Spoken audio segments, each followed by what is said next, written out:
कहानी नीरू की है। पंजाब की नीरू की शादी दिल्ली के राहुल से होती है। दिल्ली कितना बड़ा शहर है ना, लेकिन आप लोगों का घर तो बहुत छोटा है। हमारे पंजाब में तो ये बड़े बड़े घर होते हैं कि मजा ही आ जाता है। कोई बात नहीं नीरू, मैं भी तुम्हारे लिए बहुत बड़ा मकान बनाऊंगा बहुत जल्दी। नीरू के पिता जहाँ पंजाब के जाने माने व्यापारी थे, वहीं उसका पति राहुल दिल्ली में एक सिंपल नौकरी करता था। माँ, यहाँ तो घी मक्खन इतना महंगा है कि क्या बताऊं। मैं तो तरस ही जाती हूँ घी खाने के लिए। नीरू की माँ को ये सुनकर बहुत दुख होता है। मेरी बेटी को घी नसीब नहीं हो रहा है और ये बहू यहाँ बैठकर घी में शक्कर डाल रही है। देख वनीता, मैं साफ कह रही हूँ, इससे घर में जितना घी आएगा उतना ही मेरी बेटी के घर दिल्ली भी जाएगा। अरे ये क्या बात होती माँ जी, बेटी का उतना ही करो जो अच्छा लगे। अब क्या मायके से घी और मक्खन तक की सप्लाई करोगी आप? हाँ, मेरी बेटी किसी चीज को तरसे मुझसे बर्दाश्त नहीं होता। अब क्या था, नीरू के मायके में 2 किलो घी आता तो 2 किलो दिल्ली जाता नीरू के पास। एक दिन, माँ बड़ी गर्मी पड़ती है दिल्ली में। इस घर में तो एक ही एसी है और वो भी ड्राइंग रूम में। सारा परिवार एक ही कमरे में सोता है। हाँ बेटा, वो तो हर घर की कहानी है। यहाँ भी एक ही एसी है। अरे बिल इतना आता है कि क्या बोलूं। तभी वहाँ राकेश आ जाता है। माँ, थोड़ी देर में यहाँ कुछ प्लम्बर आएंगे मेरे कमरे में एसी लगाने, जरा ध्यान से लगवा देना ना माँ। ओए, ऐसे कैसे तेरे कमरे में एसी लगेगा? हाँ राकेश, एक बार बात तो कर लेता। अरे पापा, वो वनिता को गर्मी में नींद नहीं आती। ड्राइंग रूम में सबके साथ सोने में वो अनकंफर्टेबल है, इसलिए। अरे पूरे परिवार के साथ वहाँ तेरी बहन नीरू भी तो सोती है, वो नहीं हो रही क्या अनकंफर्टेबल? समझ रहा है ना? अगर एसी लगेगा तो एक दिल्ली में तेरी बहन के कमरे में भी लगेगा, तभी तू लगा सकेगा। राकेश वनिता को सारी बात बताता है। वनिता करती भी क्या, मन मारकर बैठ जाती है। माँ, ये लोग ठीक नहीं है, क्या करूं मैं? अरे बेटी, यहाँ आ जा, तू यहाँ आकर रह ले। अरे छोड़ दे ऐसे पति को। कैसे छोड़ दूं माँ? समाज क्या कहेगा, लोग क्या कहेंगे? वैसे भी मेरा एक बेटा है मयंक। अरे हटा बेटा, तेरी उम्र ही क्या है, इतनी परेशान रहेगी तो काम कैसे चलेगा। खैर, बात आई गई हो जाती है। माँ को लगता है कि नीरू ठीक है, तो वहीं नीरू के मन में एक ही लाइन चल रही होती है, यहाँ आजा। माँ ने तो बोल ही दिया है कि यहाँ आजा। बस मयंक थोड़ा सा बड़ा हो जाए, इन गरीबों को छोड़कर मैं वापस माँ के पास ही चली जाऊंगी। वो इसी सोच में बाजार में चल रही थी कि मैम, आपका दुपट्टा जमीन को छू रहा है। नीरू जैसे ही उस लड़की की तरफ देखती है, देखती ही रह जाती है। हाय रे, कितना सुंदर लड़का है ये। अब क्या हुआ? मैंने कहा आपका दुपट्टा। तो खुद ही उठाकर दे दो ना। लड़का समझ जाता है कि नीरू उस पर फिदा हो चुकी है। वो उससे उसका नंबर लेकर चला जाता है। अब क्या था, नीरू और रोहित में लगातार बातें होने लगती है।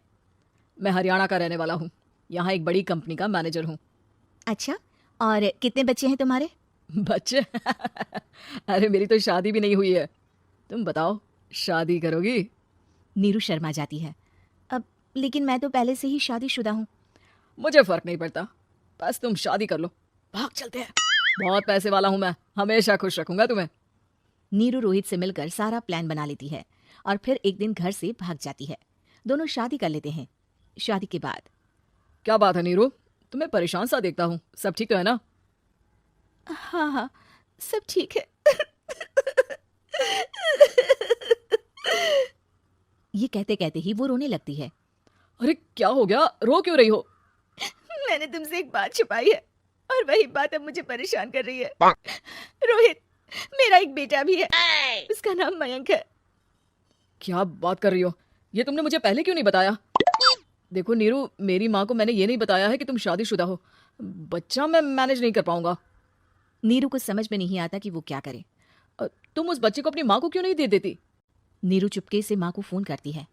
माँ, क्या मयंक को तुम रख सकती हो? बेटा, मैं राकेश के साथ बात करती हूँ, आखिर घर का बेटा वही है, जो वो बोलेगा। वैसे भी बेटा, तूने जो किया है ना, उसके बाद से पूरा घर तेरी बुराई कर रहा है। मैं भी अब किसी से तेरे लिए लड़ नहीं सकती। राकेश बेटा, नीरू ने तो जो किया बहुत ही बुरा किया, लेकिन मैं सोच रही थी कि क्यों ना मयंक को हम यहाँ ले आए। तभी वनिता बोल पड़ती है। वाह जी, ऐसे कैसे यहाँ ले आए? यहाँ क्या भंडारा भरा है? और जिस बच्चे की माँ ने नहीं सोचा, उसके लिए हम क्यों सोचे? नीरू को एक बार तो अपने बच्चे के बारे में सोचना चाहिए था ना।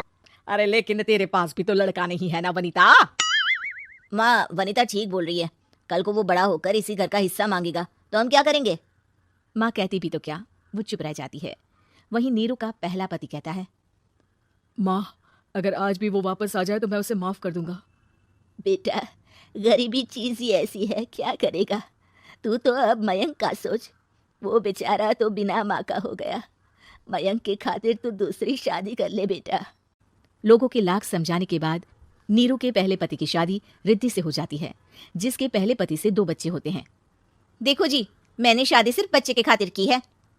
मैंने भी शादी सिर्फ बच्चों की खातिर की है। वहीं नीरू के दूसरे पति के मन में ये बात घर कर जाती है कि नीरू एक मासूम बच्चे को उसके खातिर छोड़ कर आई है। अब देखो नीरू, मुझे लगता है कि जो औरत अपनी कोख का बच्चा छोड़ सकती है वो तो कुछ भी कर सकती है।